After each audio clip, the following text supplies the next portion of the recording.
I want to take this opportunity to help you all to understand that you proceed under a flawed premise, usually, that does not serve you and never ever will.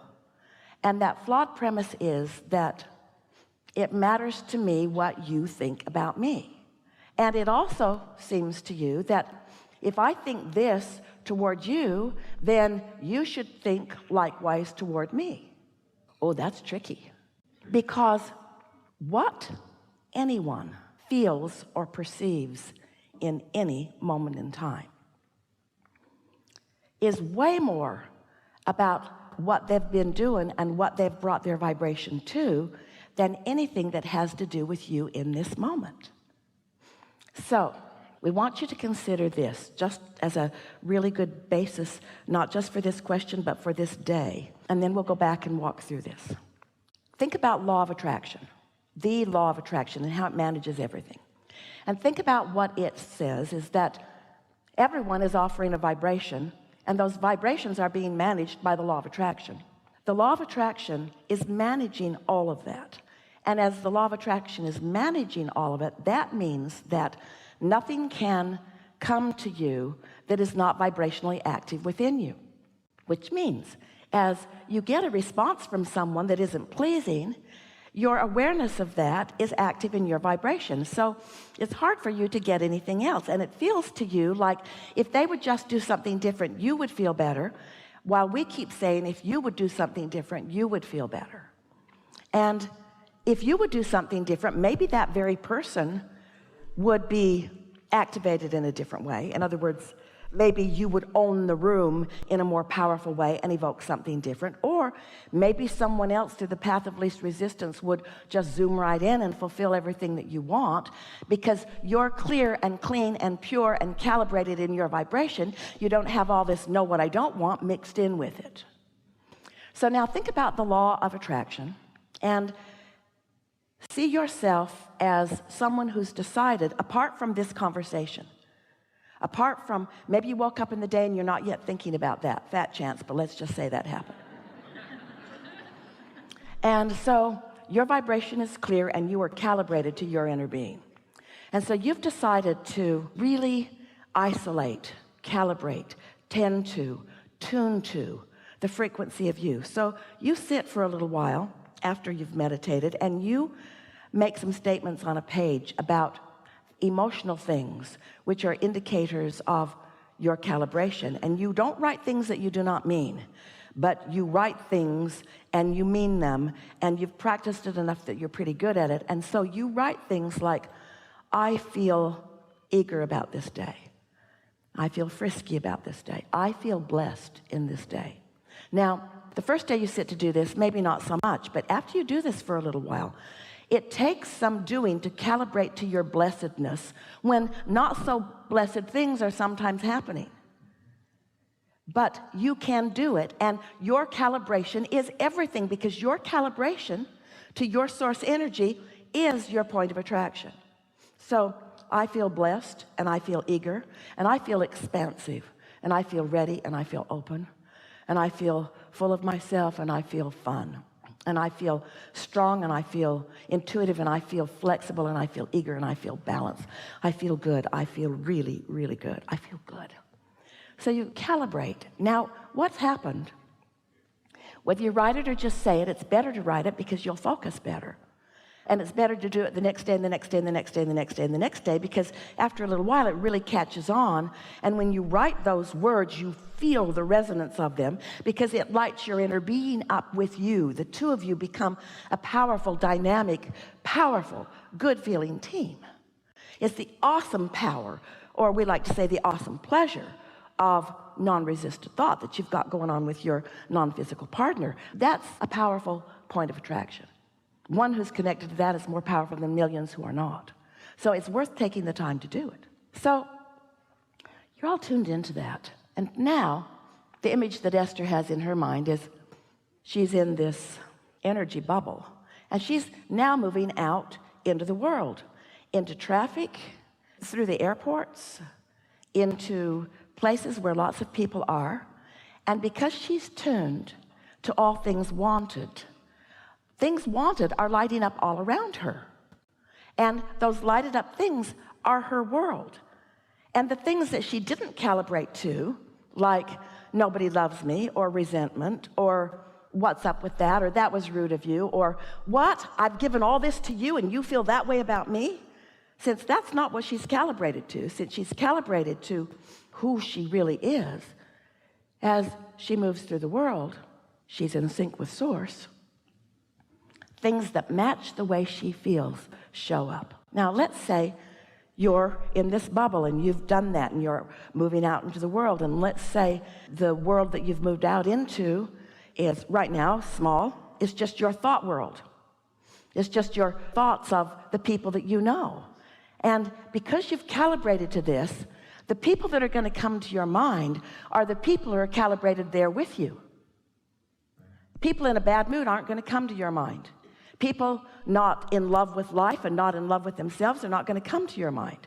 And so just in your thought world, you are already cleaner, purer, more calibrated. But then you move into the day, then you move into conversations. Just the ideas of who you will reach out to will be about what you're calibrated to. You can always tell two ways.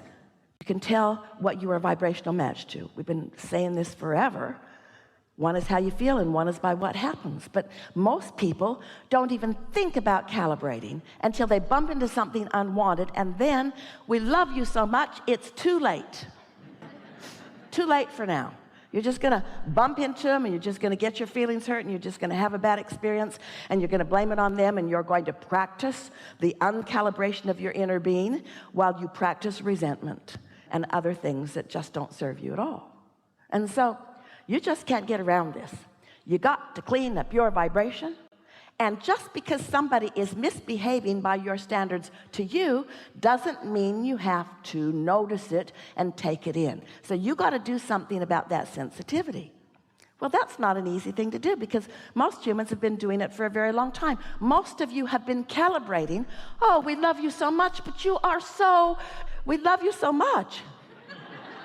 You've been calibrating to others' response of you, as if that has anything to do with anything, because they, like that one individual, like the world at large, is a mixed bag that will give you what you've calibrated.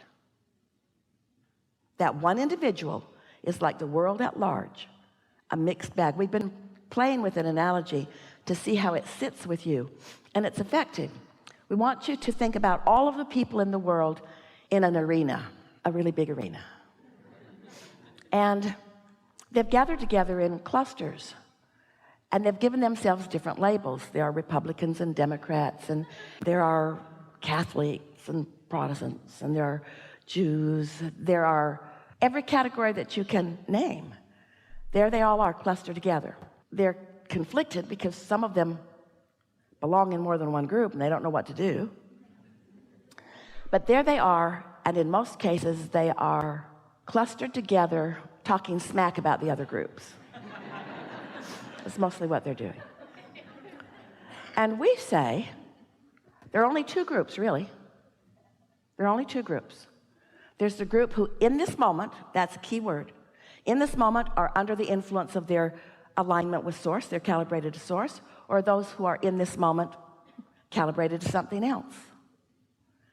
And in every one of those groups, there are those calibrated to source, every one of those groups. And in every one of those groups, there are those calibrated to something else. And you cannot, have never been able to, and will never be able to do anything about what they're calibrated to. And if you spend your life trying to figure out why they think the way they do, or why they feel the way they do, or why they see that in the way that they see it when you see it entirely different, you will waste your life. You will deprive yourself of any happy moments, because it's just too much, and it's not your job. It's not even close to your job. It has nothing to do with you. So whether it's this whole cluster of humanity or whether it's just a person, pay no attention to where they're at. Only give attention to where you're at. Tend to your own calibration and then watch what happens. Because when you choose anyone in any of those groups and you decide to push against them, maybe because of their denial of you, or maybe because of their disagreement with you, maybe because they see something different than you do, doesn't matter. There are lots of reasons that you might want to push against.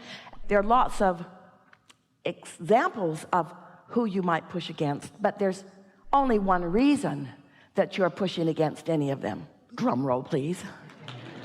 There's only one reason that you're pushing against any of them. They threaten you because you're not calibrated. You counted on them for your source and your strength. That's why you gather together in clumps with others.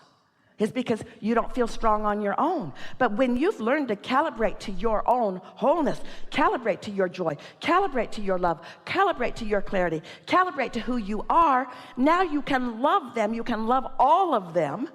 They don't threaten you. Some of them call you. Some of them entertain you. Some of them wrap their arms around you and love you, but it is not important to you what they do. You free them to their own creation while you tend to yours. You see. In the beginning, it's easier to change the subject altogether, but that's easier said than done, because something about this person is active in lots of ways with what matters to you. And we want to say to you, the calibration between the two of you is not that far off. It's just that he doesn't like you. That's not what it is. That's not what it is. It's that things that he doesn't like about himself are the same things that you don't like about yourself, and they're active in both of you, and they are acting as aversion points. Good to know. Even in your dislike of each other, law of attraction is working. You see? And so it's easier said than done, but we would encourage you to always just step back to the basis of what you know and decide that you're going to calibrate. Esther had an experience in the last few days that just knocked her over, because what someone thought wasn't what she thought, and it was about her. And how could that possibly be? How could that possibly be? How could you not think the same thing that I think about me? How could you not? How could you not? The first reaction when something like that happens is sadness, then some anger, then some resentment. Just gets worse and worse. You can die over it. Right? Self-blame is kind of my path that I take, and I don't like it. You can deprive yourself of life force itself over that. After a little while, though, because you know what you know, and you felt how you felt, and you know who you really are, then you ask yourself the question. So Esther sat to write her segment intending. That's where she calibrates. And she just asked herself the question, because she felt resentful and she felt picked on. Most of all, she felt misunderstood. And then she thought, wait a minute. Just wait a minute. Really? I've been calibrating for months in my book. Look at my world. I'm going to let that be the basis of this stupid stuff? And so then she just asked herself right out loud, Esther, which do you feel more, resentment or blessed? No contest. B-L-E-S-S-E-D, exclamation point, exclamation point, exclamation point, underline, underline, underline, circle, circle, circle, circle, circle, circle, circle. Which do you feel more, resentment or love? Oh, these are easy questions. Love. Who am I? How do I feel? What do I choose to feel? What do I calibrate to? Really? Am I going to calibrate to who I am, or to who somebody who doesn't know who I am thinks I am? You got that choice all day, every day. All day, every day.